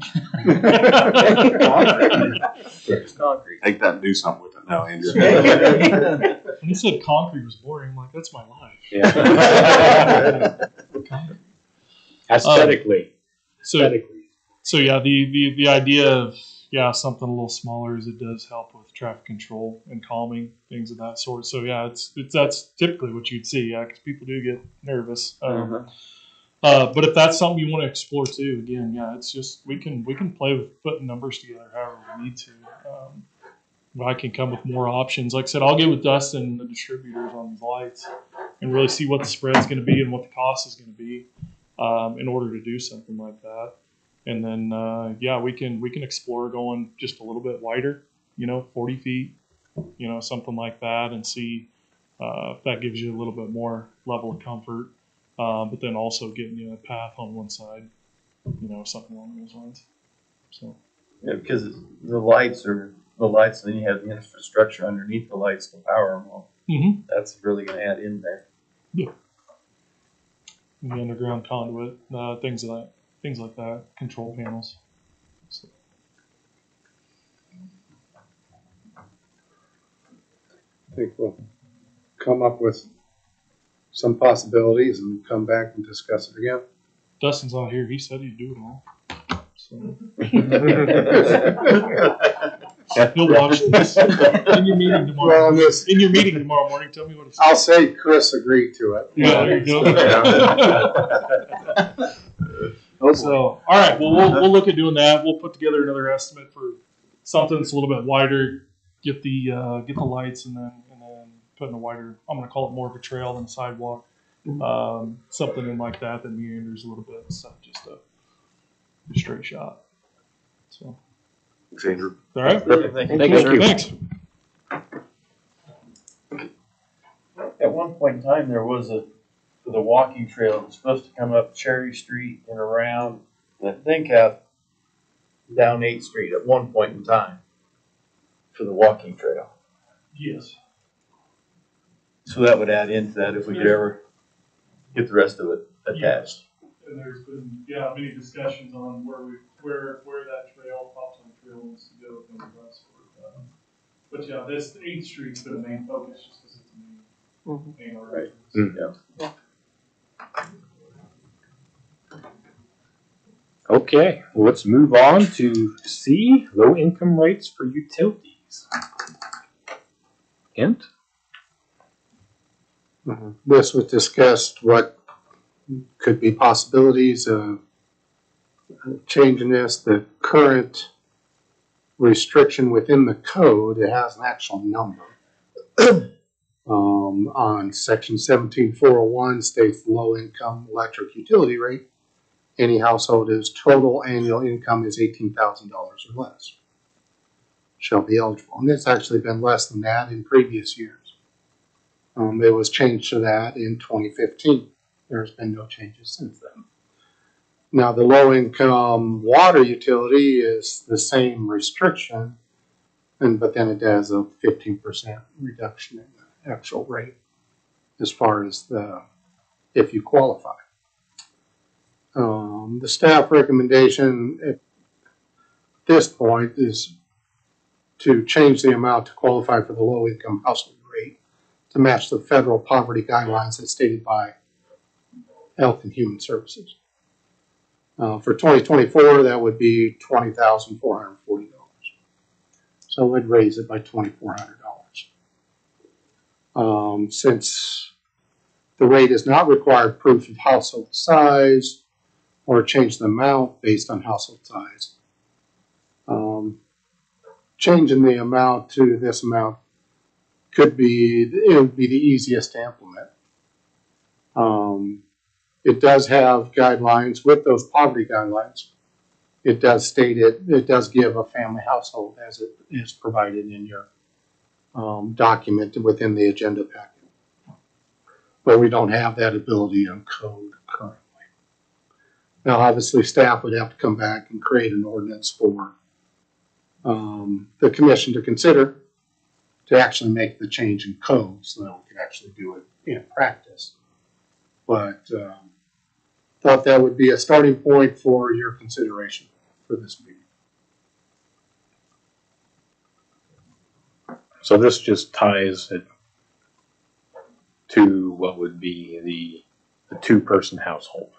Correct. The dollar amount, not necessarily how many people actually live in the house, just based on what would be a two-person household. And it wouldn't have a penalty for being a one-person household. It would be the two-person household. Which is still that's a pretty low number to try to reach, but. Yeah. I guess one of the reasons why I like having it just be based on how many people are in the house. It's if you're a single mom with one kid and you're making the $20,000, it's a little different than if you're a family of mother and father and two kids trying to work under that same $20,000. And I still would prefer it would be based on the number of people in the home, other than just a set amount. I know that dollar amount would change from year to year. If we did it based on two people, it would go up. But I still don't know that it really fills the proper need of larger households. parents and children in the household. Because, you know, those children come with additional costs to feed and clothe and everything else. That's also eaten into that very small number that we're working with here. That's how I feel about it anyway. Yeah, I just don't see how you can regulate that, because you're also going to have people that tell the truth, and you have people that don't tell the truth. And who does that fall on to make sure we find out what truth is? That to me seems like it's an added expense. Who does that fall on? Does that fall on somebody that we already have on staff? Yeah, I agree. I do. But I think it's I understand what you're trying to say. I don't know how you execute what you're trying to say. I don't know how you can incorporate family, the amount that are living in one household, and still, like I said, still have a general amount of truth. Yeah, I mean, well, it's got to be based. I mean, there's got to be a little bit of faith involved in it. Sure. I mean, no matter how you do it, there's always going to be a certain amount of faith that you're getting truthful information out of people.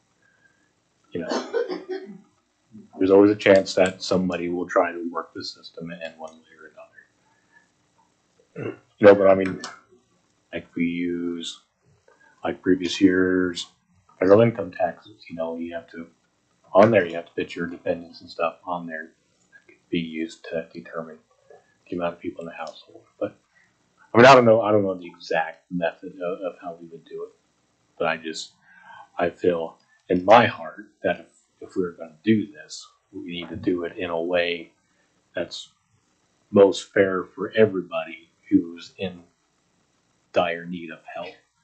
And people, where there's 2 people living in a house compared to 4 or 5 people living in a house, that need is a little bit different. Yeah, I agree. I'm not disagreeing with that. I'm wanting to get to the execution of that. Yeah. But I also don't want to put another task on somebody that's already overloaded with tasks. I think it would be the best way. You bring your first page of your tax return in, black and white. It's there how many dependents is in the household, and you have the number of what they make for an income. And that's the fairest probably way to do it. Overtaking somebody's, yeah, you can, it's all numbers. That's all the tax return is numbers. I mean, the federal government believes it. I guess we can believe it. What are you gonna do about those people who claim on their federal tax form, students that are in college that really don't live with them? I mean, there's a lot of ways of getting around that. Yes, there is. That's why I said. And these are also people you got to remember that there are other means of subsidizing their utilities. I have one who hasn't paid a utility bill in 8 months. You know, and or the households that fill out 2 not married, they file separately. Yeah, I mean, there's ways around it, and unfortunately, we've experienced that. I mean, I'd like to have the faith in them, but it's tough, and it puts us in a very bad position. Yeah. So how many people use the program currently? I think she said 10 or 12. We have a lot more that use LEAP, which is the state program, and that comes twice a year. I think it's March and October maybe, or November. I can't remember. But there's two, they get that assessment twice a year. Low income eligible. Low income energy assistance program. Energy because it's for assistance. gas and electric. Yeah, and I mean, we would definitely want to try to encourage people to use those programs, you know, if we can. But, I mean, I don't know, even if we were to make these changes, I don't know if that would make a drastic difference in the number of people coming in and trying to apply for it or not. You know, if we've got 20 people, 20 households using it, and 3 of those households lied about their information, does that really matter in the grand scheme of the dollars that we spend in the city if that $150 was light about. It's just But- not fun being on my end of the Yeah, stick. I'm Saying sure. I'm sorry, I'm gonna I'm sure it's not, penalize you know, and, but yeah. you but- know. Would like to see if we choose to move forward with some kind of ordinance allowing this, that we have something in there that allows that number to fluctuate each year with the poverty threshold, and not have to come back each year to have that adjusted, that it just goes off of whatever the federal threshold was the year prior. Yeah, absolutely. Yeah, that was one of the main points. Waiting for it to be brought up like this is basically 9-10 years. That's too long a time to adjust it.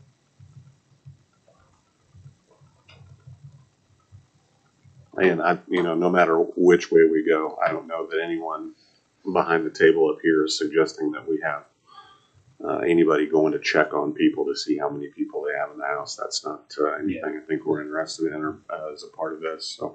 Yep.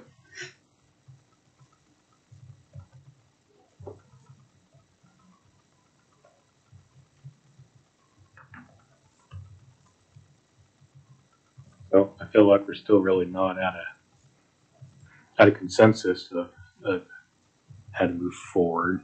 If you guys want to move forward with the recommended way, where it'd be kind of based on just a 2-person household and everybody falls under that dollar amount of wherever it is that current year based on the Farmville guideline. Or I said I would much prefer to see it be based on the number of people in the household. I think that would be more helpful toward more people who actually need the help.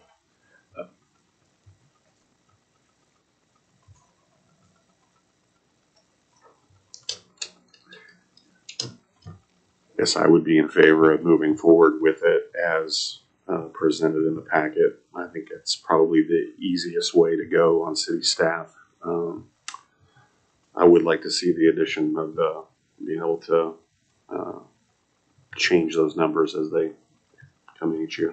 Mm-hmm. That's my opinion. I'm not opposed to, like, I think the tax return is a good idea.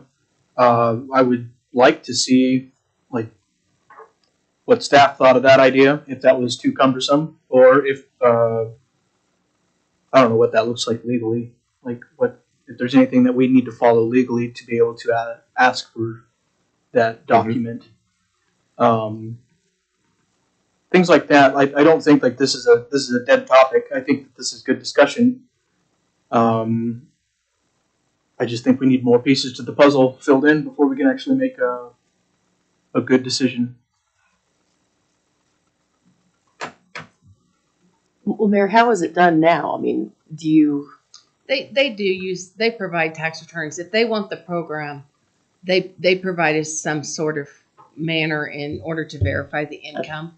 Okay. That it does fit the requirement, whether it be what Social Security sends them annually or their tax return. They've done it both ways. Okay. So. Do you have a preference? I don't.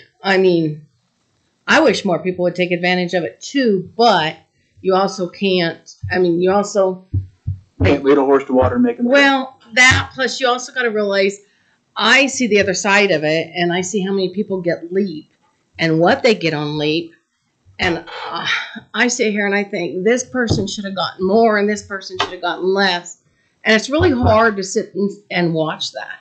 But you don't know what the qualifications are. That's not us. That's a state. Yeah. But I'm not kidding. So I have one person that calls up every month and say, "How much more LEAP credit do I have?"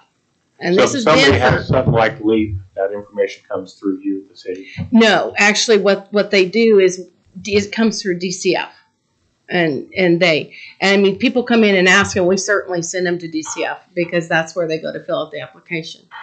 But we also have Harvest America, who has been helping people quite a bit with utilities and that kind of stuff. But So do you try to do that first before you ask for a tax return on our end? You try to guide them towards LEAP or No, harvest? I wouldn't say that because if we feel they qualify for our low income rate, we would ask them to fill it out. Some people, it's their pride and they don't want to show you their income. True.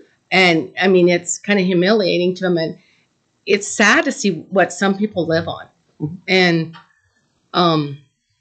we always try, if they cannot make their bills, to encourage the low income rate, encourage DCF, encourage different options that we know people go to help with these type of programs.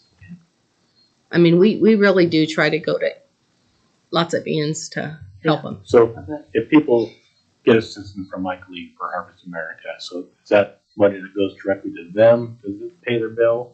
Or does that, I guess I don't know if there's some way that we could fit something in here that could add, like if you were receiving some sort of financial assistance utilities from another source that you I don't think you want to do that though. I don't think, I mean, because it comes to us, it doesn't go to them. That's not considered income to them. But I'm just saying, like, if we could add a line where if they're receiving utility assistance from another source, that they wouldn't necessarily qualify for additional assistance on top of it. I'm kind of mixed on that, and I'd have to think about one. Yeah. Think about it. But, I mean, I look at it that you can't set it too high because they do get those programs, but I don't want to turn them away from those programs because those are really good programs. Is it a program where it's paid for every month, or do they still owe a little bit of something? Like if LEAP says $50 a month. Some people will get $3,600. Some people will get $500. So, I mean, it just depends upon what is provided to the state. So, I mean, we don't know what's provided, and that's all they're doing. We just get what the check is and who it's for. Gotcha. But the LEAP credits can only apply to the electric utility and not to the water sewer part of the utility. Okay. Now, Harvest America, does it apply to the entire bill? Yeah, it applies to the entire. And they also do, I think they also do housing, like rental fees and that kind of stuff. I mean, they have quite a bit more options.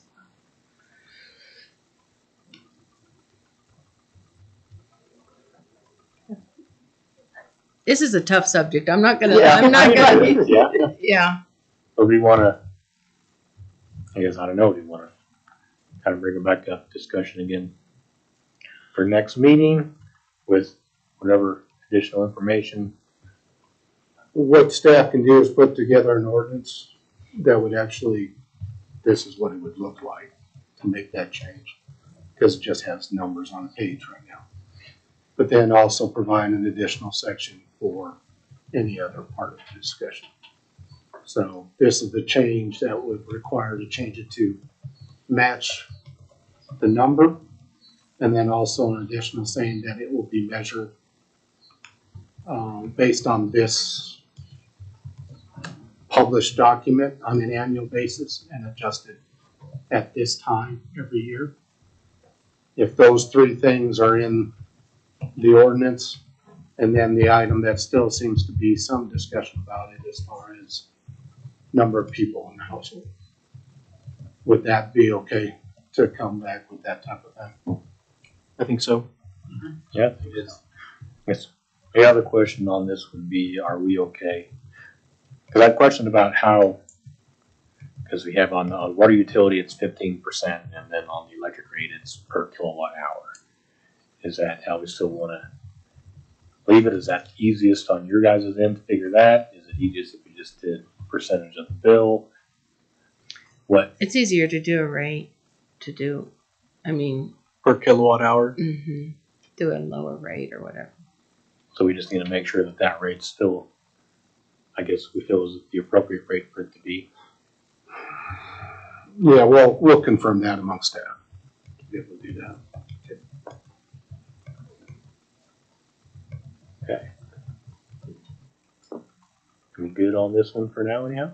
Sounds like it. Okay, thank you. Thank you, everybody. Next one is utility incentives for new businesses. Tackling all the tough ones. The incentives, included in your packet, or staff included in your packets. The amount used in past and discourage using in the future. And there was 5 different things that have been used at one point or another. Includes a 70-30 split on all costs of upgrades or new installation, 60-40 split on all costs of new installation. 12 months in business will get a 6-month credit on electric utility based on previous 12-month average. That's a hard no on that example. If I could hear Dustin right now. I would prefer it to be a hard no. Yeah. I can hear the bellow from Brewster right now. The electric usage charged at city cost for 6 months, then extended 2 or 3 more times. Or a new installation based on customer request to the commission and or economic development. We've also used it in the past on new installations, labor on electric services not charged, water labor not allowed per ordinance, or the installation of water facilities. It's not allowed per ordinance. Did have a recommendation as far as on new installations, labor and equipment, which includes loader and truck, etc., costs are on city. Customer pay for materials and equipment such as transformers, poles, etc. There could also be a reduced electric and water utility rate. In past, no incentive was tied to water, all on the electric. Because obviously electric is the bigger portion of the bill for most businesses. So those are a couple different things regarding the possibility. There's such a variability, there's such variety in new businesses that it's kind of hard to tie it down. The other thing is obviously sometimes there's a little bit of pushback from current businesses. You know, businesses that have been in business for 30 years, we're encouraging new. We want to make sure new businesses succeed. But we're also glad for the current businesses that are continuing to operate and continuing to function very well in the community. So this is, like Commissioner Showalter said, it's not an easy topic. So.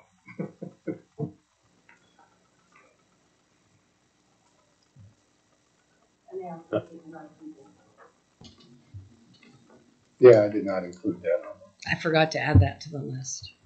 the list. But the neighborhood revitalization plan, if they're building new or on a new lot, they can qualify for the NRP, which reduces their taxes for 5 years. So, at a pretty significant rate, 90 or 95%. Forget what it is, but this NRP. For 5 years. And that's city, county, and school district taxes on that particular property taxes on that particular On improvements. improvements. Yeah. Thoughts? Well, I think. Yeah, go ahead. Sorry, go ahead. Go ahead. Well, I mean, it sounds like from what I was saying, we're talking like new businesses as in like actually building something versus them being on Main Street or putting a new business in Main Street. From the No, suggested. it could be either. I mean, sometimes a new business on Main Street, especially if the state changing its function, they might need something new installed. But it is rare when it already has a building.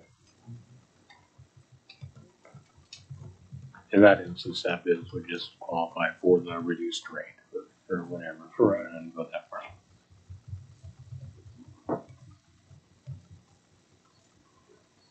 I think it's important that we're having these conversations right now. I think it shows that we're at least open to those discussions. I know, I had a conversation with Jaleesa just a few days ago about a business that was interested in coming to town, and they had questions about incentives, and she was wanting to know what our thoughts were, and I said, I feel like we're open to those discussions, and I think that's a good thing for us to be talking about right now, because I think as these new businesses that were already opening continue to open, we're going to continue to drive economic growth in the community, and those conversations are going to need to be had. So, I'm open to these discussions. For me, it's always about, how many employees are you going to be able to employ within the community. I like to think that,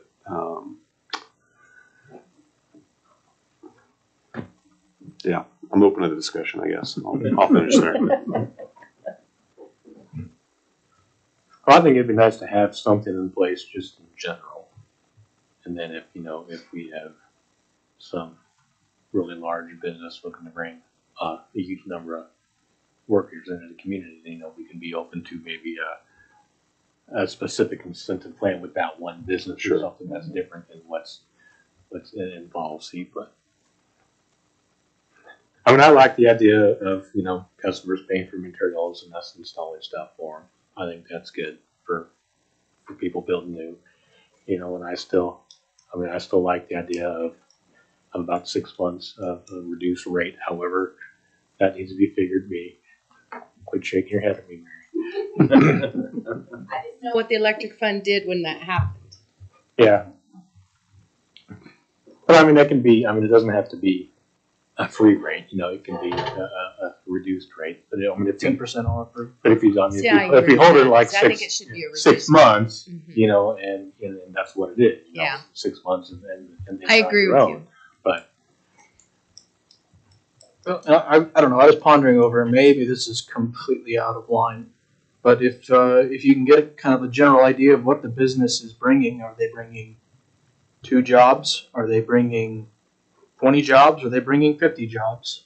Having like a tiered system also in place to help accommodate some of those things, as well as like what you were talking about, being able to bring further incentives if whatever, because we're trying to grow out there. We're trying to get bigger businesses to take over those plots out there. I don't know what you guys think of that, but yeah, I think things like that, like large businesses off of the industrial plan, are going to be long, drawn-out conversations. Yep. And I would think that those sort of businesses, whether it be through Jaleesa or whoever, there will be a myriad of opportunities to discuss maybe specific incentive plans for them if they're looking for certain things, or if we feel like we need to offer something greater or different than what the plan is for those. I think there would be plenty of opportunity to have those conversations with those larger businesses. I don't necessarily dislike the idea of having it tiered for large businesses, but I don't know. I feel like that just gets more like a really large business, I can get more complicated for what their requests may be, other than just a set amount on an ordinance. Me, I think it's going to be tough to write a policy or an ordinance or whatever the case might be for this, because if you look at somebody bringing so we're going to give something to everybody that brings in a business that has 4 people. Well, are we going to incentivize a business that's bringing in 4 people that's going to be in direct competition with a business that's been here for 30 years? I don't necessarily want our tax dollars to do that.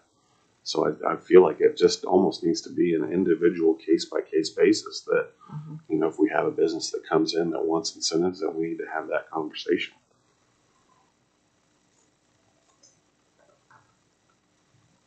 yeah, the other thing is like if you did something that's, welcome to the city, here's 10% off your first month, I don't know. I'm just spitballing, but Seems to me like it'd be better just for like new construction businesses. I mean, like say when I came into town, I mean, yes, I think we did get some type of some help, but we didn't employ anybody. Mhm. We're still there. We still have a business running there, but it's just different Mhm. when you're bringing in and actually being able to actually help the community versus. I mean, I'm saying that about myself, but I mean, we weren't able to, employ hardly anybody. You were sustaining your Yes. your group, your family. Yes. Yeah. But I also feel like as far as like the community is concerned, the small mom and pop restaurant or whatever is also a vital, important piece of Agreed. of the community and not just the large businesses that are Mhm. employing 30, 40, 50 people. But they're different. It's it's their case by case. Yeah. And that's what's going to be hard. Most businesses that are bigger businesses, they have a business plan, Mhm. and it's not based off of any type of incentive to come. They have a business plan. Their utilities and everything are figured into their business plan, regardless. If this would probably be more towards the smaller businesses, like you said. That's the only thing I could see is it just needs to be something that's not like a spit in the face, but it's like I said, it's a welcome that we're glad that you're on your entrepreneurial venture.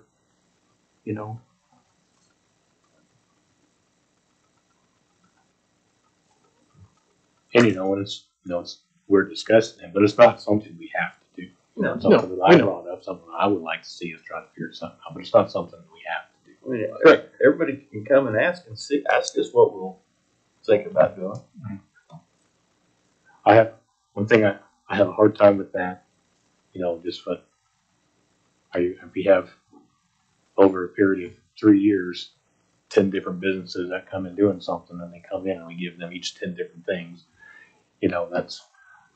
that's pretty tough. I mean, I feel like consistency on our end is important as well. If you're looking at a reduced rate, I don't think you want to do it initially.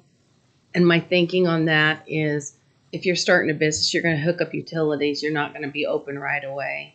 You know what I'm saying? You want to base it down the road, I think, a little bit. Because their bills are going to be lower up front. I've been here for a year. I mean, that's just a thought. Yeah. No, that's a good Makes point. total sense.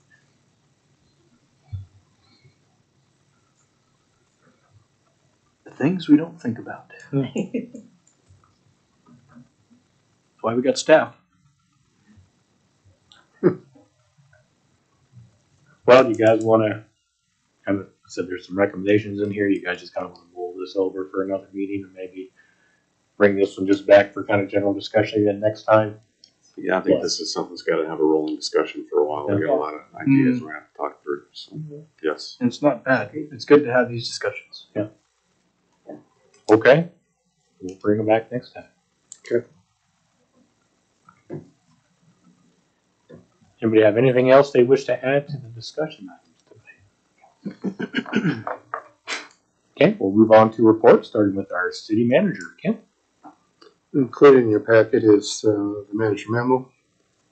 Do have an item on here regarding city vehicles. We have 2 Chevy Impalas that are used by employees. I've also used it as a car at times. But when we've sent 3 or more individuals to the same event, whether it be the Kansas Rural Water Association annual conference or other types things, or to trainings, the Chevy Impalas are not the greatest, and they're getting to the age. And one thing that we've thought of doing is to trade those 2 Chevy Impalas to try to get one larger vehicle that would be better used for the purpose that they're used for right now. And didn't know if you guys would have any objections to staff investigating and pursuing something along those lines. Is there ever a time really where both vehicles are being used at the same time for different purposes? Every once in a while, but not that often.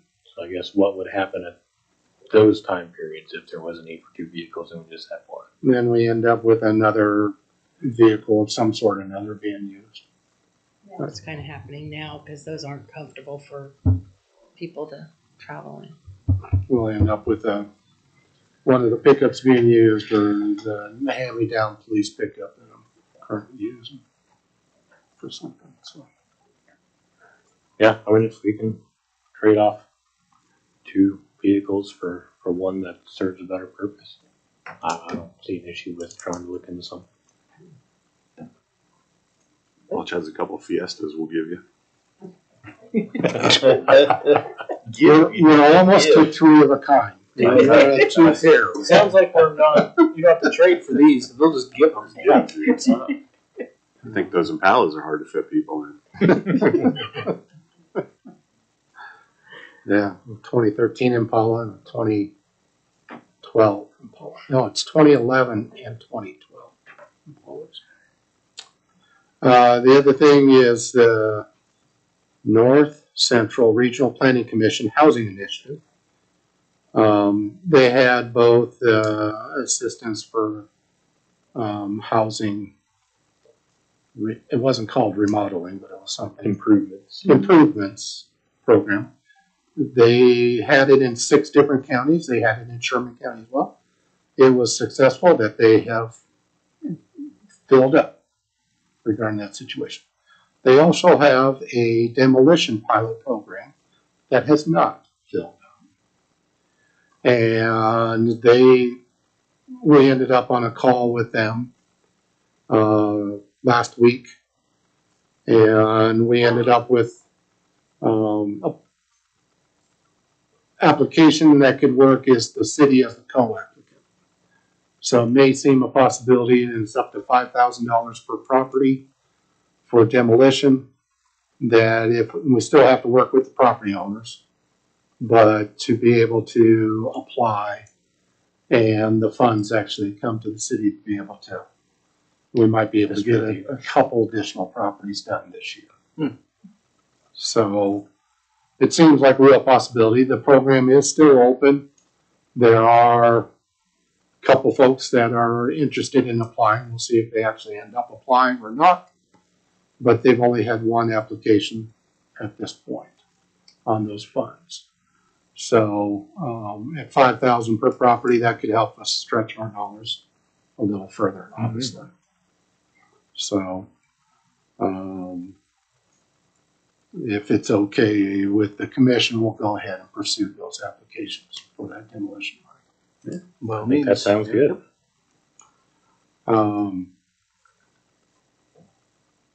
Zach, would you want to take a minute to say a little bit about the 2018 International Fire Code? I spoke with Chief James the other day, and with the current way it is in code, he has to use the 97 UBC, which we have already adopted the 2018 IBC.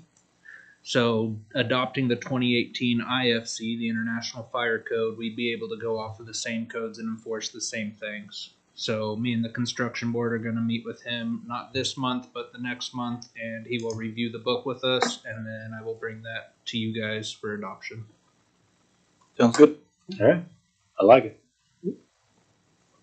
The industrial park, they have finished around the corner.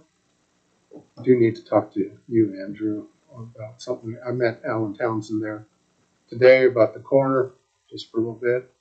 They have poured the curb for 400 feet, or it's a little bit less than that. About 500.